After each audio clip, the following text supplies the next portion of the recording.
Are you giving CUT? This video is made for you. Hi everyone, welcome back to my channel. My name is Sina Pal, and in this video we are covering 10 tips that help you to crack CUT. Just 10 or 12 days left for your exam, and you have to watch this video because this video will help you to crack CUT. The mistakes that I do that you don't have to do. Okay, so without wasting any time, let's get into the video. The first point is don't take stress. It is normal. Okay, आपको stress तो लेना नहीं है. देखो, बस अपनी preparation करते रहो. आपके लिए नया है ये, बिकॉज इतने सारे बच्चे बैठेंगे, बहुत सारी चीज़ें हैं, एंड एटलीस्ट आपके पास 1 साल के तो प्रीवियस ईयर हैं. बट आपको अपना बेस्ट देना है. आप स्ट्रेस मत लीजिए. जो आप पढ़ रहे हैं, जो रिवीजन कर रहे हैं, उसको अच्छे से करिए. कैसा जाएगा एग्ज़ाम, क्या होगा, वो सब मत सोचिए. कौन से कॉलेज में होगा, कौन सी यूनिवर्सिटी में होगा, वो मत सोचिए. सिर्फ अपना अभी तक पढ़ रहे हैं, रिवीजन कर रहे हैं, उसको अपना बेस्ट कीजिए. This is also cover second point, give your best. आपको अपना बेस्ट देना है कि एग्ज़ाम के बाद जब आप आ रहे हो तो आप ये ना कहो कि मैंने यार अपना बेस्ट नहीं दिया था, एनीथिंग, मतलब ये आपको नहीं बोलना है बिल्कुल. आप अपना बेस्ट दीजिए कि आपने अपनी प्रिपरेशन पूरी बेस्ट दी थी, अपना पूरा बेस्ट किया था, एंड जैसा भी रिजल्ट आएगा वो फिर आपकी जितनी मेहनत होगी उस पर आएगा. Okay. Third point is be aware of negative marking. Sometimes 50-50 works. Okay, what does that mean? कि आपको तो पहले पता होना चाहिए कि नेगेटिव मार्किंग है. दूसरी थिंग ये कि आपको पता है कि +5 आपके अगर आपका करेक्ट आंसर है और -1 अगर आपका रॉन्ग आंसर है. Sometimes 50-50 work. 50 मतलब आपके 4 ऑप्शन है, 1 2 3 4. समटाइम्स क्या होता है कि आपके 2 बच जाते हैं, है ना. फॉर एग्जाम्पल बी और डी बच गए, तो आप कभी कभार ये हो जाता है कि आप इसमें कुछ एलिमिनेशन करते हैं तो आपको पता चल जाता है अच्छा ये आंसर है, तो ये आप लगा देते हैं. बट कभी कभार ऐसा होता है, हमेशा ऐसा नहीं होता. सो आपके हो सकता है आपको पता चल जाए कि आंसर बी है. समटाइम्स ये हेल्प करता है but sometimes it doesn't help. Okay, तो आपको ध्यान रखना है कि आप एलिमिनेशन लगाइए, एंड आप अगर लॉजिकल लगाएंगे एंड एवरीथिंग मतलब अच्छे से लगाएंगे, हो सकता है आपका आंसर आ भी जाए. बट अगर आपका कोई ऐसा क्वेश्चन है जो आपको बिल्कुल समझ ही नहीं आ रहा, एलिमिनेशन से आपका एक ही ऑप्शन हटा है, तो उसको स्किप कीजिए बिकॉज इतना टाइम नहीं है. ओके, रिवीजन आप कर ही रहे होंगे, and this is very very important. आप अगर कर रहे हैं तो अच्छे से करिए, बिकॉज ये आपको हेल्प करेगी एलिमिनेट करने में. ओके, फॉर एग्जाम्पल कोई क्वेश्चन है, उसके 4 ऑप्शन है, and you are aware of like कि ये पता है आपको, सारे ऑप्शन पता है, लेकिन जब आपने रिवीजन अच्छे से कर रखी है ना, तो आपको ये पता होगा कि आंसर यही है. मतलब आई एम जस्ट सेइंग कि अगर आपने अच्छे से पढ़ा कि आपको, क्योंकि सारे ऑप्शन सेम ही रखते हैं, बट आंसर क्या है वो आप अगर अच्छे से रिवाइज करें तो आपको याद रहेगा. Okay, believe in your self. अपने ऊपर भरोसा रखिए. ये मैंने पॉइंट डाल दिया बिकॉज आप अपना बेस्ट दीजिए. अपने ऊपर भरोसा रखिए कि मैं अच्छा करूँगा या करूँगी. This is the thing that you think of कि अच्छा अपना बेस्ट देना है. Okay. Okay, how to attempt computer based exam. Okay, this is the mistake that I do. Okay, for example मैं I am talking about humanities. Like अगर आपका day 1 में है, मेरा डे 2 दिन हुआ था एग्ज़ाम CUT का. So what you have to do कि आपको क्या करना है. पहले तो आपको, फॉर एग्जाम्पल पहले दिन मेरे सिर्फ 2 था, मतलब 2 सब्जेक्ट का था. तो आपको क्या करना है कि आप पहले वो सब्जेक्ट दीजिए. फॉर एग्जाम्पल अगर आपका फर्स्ट डे इंग्लिश पढ़ा है, तो पहले आप इंग्लिश ही करिए. फॉर एग्जाम्पल आपका इंग्लिश पढ़ा है, पॉलिटिकल साइंस है और हिस्ट्री है, ठीक है. तो इसमें सबसे पहले आपको इंग्लिश करना है, फिर पॉल करना है, फिर हिस्ट्री करना है. हिस्ट्री आप तय करना कि अपने लास्ट में रखो, उससे आपको पता चल जाएगा, बिकॉज आप फर्स्ट टाइम दे रहे हैं. जब आप सेकेंड डे दे रहे हैं तो आप हिस्ट्री पहले रख सकते हैं, बट अगर आप फर्स्ट डे दे रहे हैं तो उसमें आपका कुछ ऐसे सब्जेक्ट पड़ गया, अगर उसमें आपका सिर्फ पॉल और हिस्ट्री पड़ गया, तो सबसे पहले पॉल दीजिए. जो आपका स्ट्रॉन्ग सब्जेक्ट है उसे मैं प्रेफर करूँगी, आप उसको सबसे पहले दीजिए. ओके.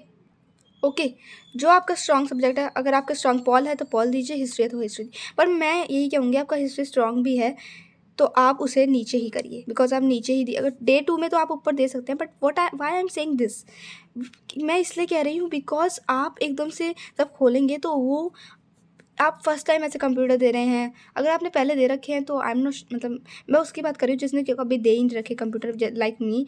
मैंने कभी नहीं दे रखे थे, लाइक एक प्रॉपर एग्ज़ाम कॉम्पिटिटिव ऐसे नहीं दे रखा था. तो what you have to do कि आपको समझने में भी टाइम लगता है कि क्या कैसे मार्क करना है, कितने बड़े क्वेश्चंस हैं. तो हिस्ट्री में they always give you long questions. ये याद रखना कि हिस्ट्री में क्वेश्चंस हमेशा बड़े बड़े ही आएंगे, जिसे आपको पढ़ने में भी इतना टाइम लगेगा, एंड आप सोचेंगे स्किप करते जाएँ. This is the mistake that I also do. तो ये याद रखना कि आपको सबसे पहले वो सब्जेक्ट करना है जिसमें आप स्ट्रांग हैं। अगर आपके लेकिन हिस्ट्री को हमेशा नीचे रखना, ये याद रखना। डे 1 अगर आपका है और उसमें अगर आपका इंग्लिश पड़ गया तो वेरी गुड, आप इंग्लिश देना सबसे पहले, फिर पॉल हिस्ट्री। अगर डे 2 में आपका डे 2 देखिए, आपका डे 1 में आपका पॉल और हिस्ट्री या कुछ और पड़ गया तो हिस्ट्री को हमेशा नीचे ही देना लास्ट में ही, बिकॉज लास्ट में आपकी थोड़ी स्पीड भी तेज रहती है एंड आपको पता चल जाता है कैसे करना है। ओके, होप कि ये 6 पॉइंट आपको समझ आया हो कि आपको कंप्यूटर पे एग्ज़ाम कैसे करना है, कि आपका जो स्ट्रॉन्ग सब्जेक्ट है हिस्ट्री आप ट्राई करना कि नीचे रखना। मैं ये कहना चाह रही हूँ कि आप हिस्ट्री को सबसे बाद में दीजिए, बिकॉज हिस्ट्री में बहुत लॉन्ग क्वेश्चन देते हैं वो, एंड पॉलिटिकल साइंस आसान होता है, हो जाएगा। ओके, आसान आएगा। 7th is left that question which you are not sure, means out of 4 अगर आपके 4 में से ऑप्शन में से आप एक ही एलिमिनेट कर पाए हो, या एक ही आपको एक का ही पता है कि आप बस आपको एक के बारे में पता है, 3 के ऑप्शन के बारे में कुछ नहीं पता, उस क्वेश्चन को देखते ही छोड़ दो। उस क्वेश्चन में मार्क कर दो, उस पर लाइक सब आपने वो सब पढ़ा होगा, उसमें सब होता है कि कैसे कैसे, वो सब पूरा पढ़ के जाना, येलो रेड जो भी होता है वो सब ध्यान रखना उसका। तो उसको आप मार्क कर लीजिए, और जब आपका टाइम बचा तो उसको एक बार देख लेना, क्या पता आ जाए। Okay, time limit most important factor. Time limit is very very important, और हिस्ट्री में तो यार ये बहुत ज़्यादा इंपॉर्टेंट हो जाता है। और अगर आप फर्स्ट टाइम लाइक, इसलिए मैंने कहा कि इसको नीचे रखिए, बिकॉज टाइम लिमिट इतनी जल्दी टाइम जाता है हिस्ट्री में, तो एक क्वेश्चन पढ़ने में बहुत टाइम लग जाता है। तो what you have to do कि टाइम लिमिट का हमेशा ध्यान रखना, प्रैक्टिस मॉक पेपर करके जाना। लाइक कंप्यूटर पे अगर नहीं करना तो आप लाइक ऐसे टाइमर लगा के कर सकते हैं, टाइमर से, उससे भी आपको हेल्प मिलेगा। लेकिन ट्राई करना कि टाइम लिमिट में अपना कंप्लीट करें, एंड याद रखना जब वहाँ पे टाइमर चलता रहता है कंप्यूटर पे तो देखते रहो उसको कि कितने टाइम बचा है, 20 मिनट, कितने क्वेश्चन बचे हैं मेरे। तो जल्दी जल्दी करो, बिकॉज टाइम कम होगा आपके पास। 1 mistake that I do in history. Okay, जैसा कि मैंने हिस्ट्री में कहा ही था कि हिस्ट्री में लॉन्ग क्वेश्चंस होते हैं, लाइक मेरे लॉन्ग क्वेश्चन आए थे मेरे टाइम पे, मतलब जो हुआ था, तो उसमें आपको क्या याद रखना है कि आपके लॉन्ग क्वेश्चन आएंगे। तो मैंने क्या किया, मैंने क्वेश्चन 1 पढ़ा, जो छोटा लगा वो पढ़ लिया, उसके आंसर मार्क कर दिए। जो बड़ा लगा वो मैंने थोड़ा सा पढ़ा, छोड़ दिया। क्वेश्चन 3 पढ़ा, बड़ा लगा, छोड़ दिया। थोड़ा सा पढ़ा, छोड़ दिया। क्वेश्चन 4 पढ़ा। ऐसे मैंने बहुत मिस्टेक करी थी, एंड इससे आपका बहुत टाइम जाता है, एंड ये मुझे बाद में लाइक बहुत बुरा लगा था। ये चीज़ आपको पॉइंट याद रखना है। I am taking example of history, like मेरे साथ हिस्ट्री में हुआ था इसलिए।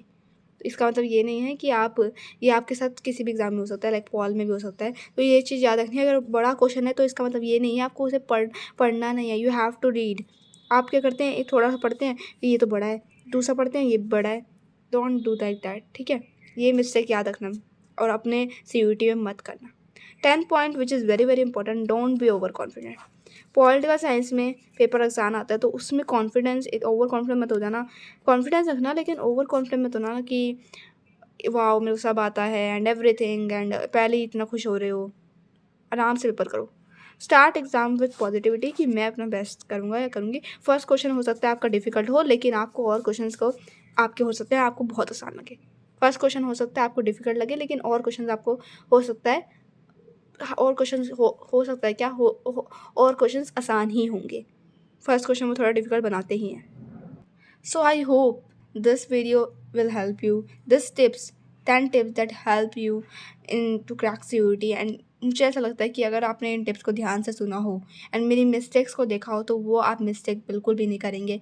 एंड मेरा मोटिव यही था इस वीडियो से कि आपको पता चले कि CUET क्रैक कैसे करना है, कैसे आपको ध्यान रखना है कि क्या क्या मिस्टेक्स हैं जो नहीं करनी है आपको। And that's all for this video, and मिलते हैं अगली वीडियो के लिए। एंड अपना CUET बेस्ट देना, all the very best from my side. मिलते हैं अगली वीडियो में, जब तक के लिए बाय बाय।